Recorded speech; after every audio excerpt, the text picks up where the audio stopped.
नमस्कार मित्रों, मैं खुशी सोनी आज आपके लिए लेकर आई हूँ अंगेजी द्वारा लिखा हुआ निबंध मैं क्यों लिखता हूँ। चलिए निबंध को पढ़ते हैं। मैं क्यों लिखता हूँ, यह प्रश्न है कवि का या लेखक का। यह प्रश्न बड़ा सरल जान पड़ता है पर बड़ा कठिन भी है, क्योंकि इसका सच्चा उत्तर लेखक के आंतरिक जीवन के स्तरों से संबंध रखता है। उन सबको संक्षेप में कुछ वाक्यों में बांध देना आसान तो नहीं ही है, ना जाने संभव भी है या नहीं। इतना ही किया जा सकता है कि उनमें से कुछ का स्पर्श किया जाए, विशेष रूप से ऐसों का जिन्हें जानना दूसरों के लिए उपयोगी हो सकता है। एक उत्तर तो यह है कि मैं इसीलिए लिखता हूँ कि स्वयं जानना चाहता हूँ। तो लेखक कहता है कि मैं इसलिए लिखता हूँ कि वह स्वयं खुद जानना चाहता है। क्यों लिखता हूँ, लिखे बिना इस प्रश्न का उत्तर नहीं मिल सकता है। वास्तव में सच्चा उत्तर यही है। लिखकर ही लेखक उस अभ्यांतर व्यवस्था को पहचानता है। अभ्यांतर यानी आंतरिक व्यवस्था, व्यवस्था जो मतलब उसके हृदय में उठती है वो, जिसके कारण उसने लिखा और लिखकर ही वह उससे मुक्त हो जाता है। मैं भी उस आंतरिक व्यवस्था से मुक्ति पाने के लिए तटस्थ होकर, तटस्थ यानी निष्पक्ष होकर, उसे देखने और पहचान लेने के लिए लिखता हूँ। मेरा विश्वास है कि सभी कृतिकार, क्योंकि सभी लेखक कृतिकार नहीं होते, ना उनका सब लेखन ही कृति होता है। सभी कृतिकार इसीलिए लिखते हैं। यह ठीक है कि कुछ ख्याति मिल जाने के बाद कुछ बाहर की व्यवस्था से भी लिखा जाता है, संपादकों के आग्रह से, प्रकाशक के तकाजे से, आर्थिक आवश्यकता से। पर एक तो कृतिकार हमेशा अपने सम्मुख ईमानदारी से यह भेद बनाए रखता है कि कौन सी कृति भीतरी प्रेरणा का फल है, कौन सा लेखन बाहरी दबाव का। दूसरी यह भी होता है कि बाहर का दबाव वास्तव में दबाव नहीं रहता, वह मानो भीतरी उन्मेष यानी प्रकाश का निमित्त बन जाता है। निमित्त यानी कारण। यहाँ पर कृतिकार के स्वभाव और आत्मानुशासन का महत्व बहुत होता है। कुछ ऐसे आलसी जीव होते हैं कि बिना इस बाहरी दबाव के लिख ही नहीं पाते। इसी के सहारे उनके भीतर की व्यवस्था स्पष्ट होती है। यह कुछ वैसा ही है जैसे प्रातःकाल नींद खुल जाने पर कोई बिछौने पर तब तक पड़ा रहे जब तक कि घड़ी का अलार्म ना बज जाए। इस प्रकार वास्तव में कृतिकार बाहर के दबाव के प्रति समर्पित नहीं हो जाता है, उसे केवल एक सहायक यंत्र की तरह काम में लाता है, जिससे भौतिक यथार्थ के साथ उसका संबंध बना रहे। मुझे इस सहारे की ज़रूरत नहीं पड़ती, लेकिन कभी उससे बाधा भी नहीं होती। उठने वाली तुलना को बनाए रखूं तो कहूं कि सवेरे उठ जाता हूं अपने आप ही, पर अलार्म भी बज जाए तो कोई हानि नहीं मानता। यह भीतरी व्यवस्था क्या होती है, इसे बखानना बड़ा कठिन है। क्या वह नहीं होती, यह बताना शायद कम कठिन होता है, या उसका उदाहरण दिया जा सकता है, कदाचित वही अधिक उपयोगी होगा। अपनी एक कविता की कुछ चर्चा करूं जिससे मेरी बात स्पष्ट हो जाएगी। मैं विज्ञान का विद्यार्थी रहा हूं।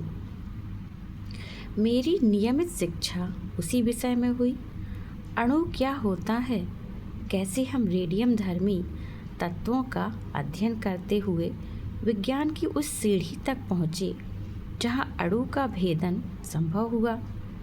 रेडियम धर्मिता के क्या प्रभाव होते हैं, इन सब का पुस्तकीय या सैद्धांतिक ज्ञान तो मुझे था।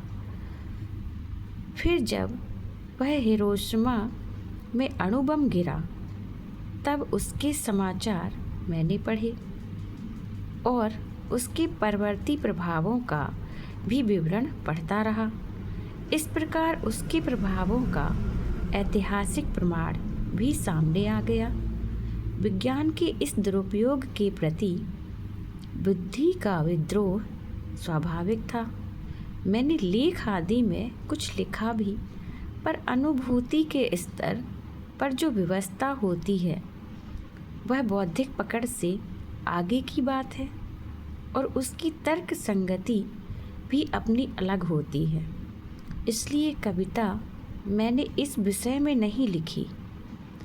यूँ युद्ध काल में भारत की पूर्वीय सीमा पर देखा था कि कैसे सैनिक ब्रह्मपुत्र में बम फेंककर हजारों मछलियाँ मार देते थे, जबकि उन्हें आवश्यकता थोड़ी सी होती थी। और जीव के इस अपव्यय से जो व्यथा भीतर उमड़ी थी, उससे एक सीमा तक अणु बम द्वारा व्यर्थ जीव नाश का अनुभव तो कर ही सका था। जापान जाने का अवसर मिला तब हिरोशिमा भी गया और वह अस्पताल भी देखा जहाँ रेडियम पदार्थ से आहत लोग वर्षों से कष्ट पा रहे थे। इस प्रकार प्रत्यक्ष अनुभव भी हुआ, पर अनुभव से अनुभूति गहरी चीज़ है। कम से कम कृतिकार के लिए अनुभव तो घटित का होता है, पर अनुभूति संवेदना और कल्पना के सहारे उस सत्य को आत्मसात कर लेती है जो वास्तव में कृतिकार के साथ घटित नहीं हुआ है, जो आँखों के सामने नहीं आया, जो घटित के अनुभव में नहीं आया, वही आत्मा के सामने ज्वलंत प्रकाश में आ जाता है। तब वह अनुभूति प्रत्यक्ष हो जाता है। तो हिरोशिमा में सब देखकर भी तत्काल कुछ लिखा नहीं, क्योंकि इसी अनुभूति प्रत्यक्ष की कसर थी। फिर एक दिन वहीं सड़क पर घूमते हुए देखा कि एक जले हुए पत्थर पर एक लंबी उजली छाया है। विस्फोट के समय कोई वहाँ खड़ा रहा होगा और विस्फोट से बिखरे हुए रेडियम धर्मी पदार्थ की किरणें उसमें रुद्ध हो गई होंगी, जो आसपास से आगे बढ़ गई। उन्होंने पत्थर को झुलसा दिया। जो उस व्यक्ति पर अटकी, उन्होंने उसे भाप बनाकर उड़ा दिया होगा। इस प्रकार समूची ट्रेजेडी जैसे पत्थर पर लिखी गई।